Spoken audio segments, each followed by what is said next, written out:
Is my screen visible? Yes, sir. Okay. So I'm starting the session. Hello, everyone. I'm Dr. Ayush Pandey. Sorry for my voice. So I'm a consultant physician and a critical care specialist and an intensivist. So the topic for today's session is, and welcome you all first and foremost to this very interesting course of this critical care. So we'll be, dealing with each and every components of the critical care, right from the basics to the, very advanced part of it, so that by the end of this course, you will have a very clear overview of how to manage a patient, how to assess the patient, and how to evaluate the patient once a patient comes to you either in the emergency, a critical care setup, or you treat it in the ICU. So let us begin the first basic module for the critical care, that is the introduction to critical care medicine.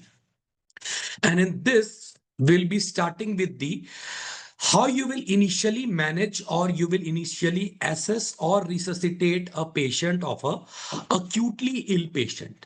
So if you encounter a patient, for example, if you have a roadside accident, or if the patient comes to you who needs a critical care, his saturations are falling, he is tachypneic, he is tachycardic, his vitals are unstable. So what is your primary survey? The first thing you will look to the patient, 88 to 92, are you sure you will maintain this for a patient of asthma? Or you want to maintain it for a patient of COPD?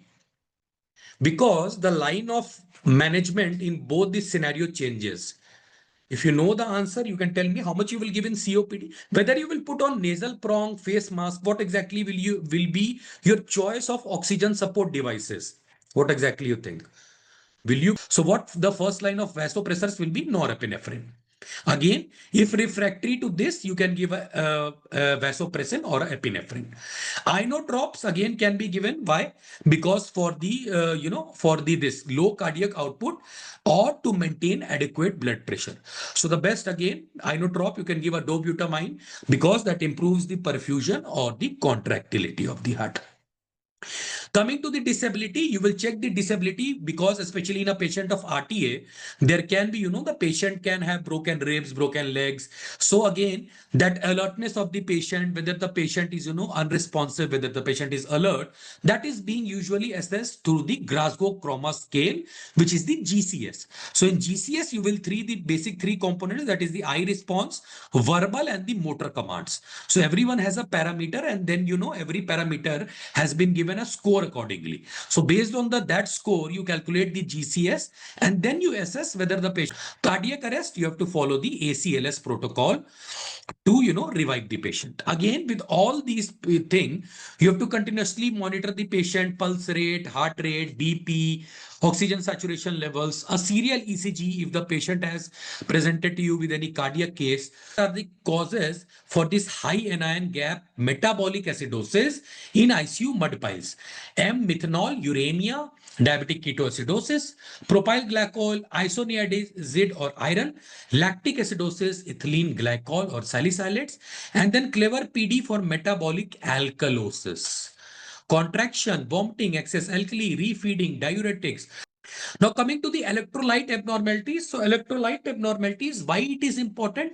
Because derangement of the electrolytes can be a life-threatening, can lead to arrhythmia, seizures, muscle weakness. So this management of the electrolytes is important. Now looking at the normal electrolytes level, sodium normal range 135 to 145, danger zone is less than 120, hyponatremia or hypernatremia greater than 160. Potassium 3.5 to 5, sometimes can be taken up to 5.5 also. So there is a danger levels of less than 2.5 and greater than 6.5. Cells, you can give a nebulized sodium, salbutamol, K binding sachets, insulin plus dextrose, removing the potassium, cation exchange resins, and dialysis can be done. Calcium disorders, if there is a hypocalcemia, that is the less calcium levels, IV calcium gluconate 10 to 20 ml, 10% over 10 minutes.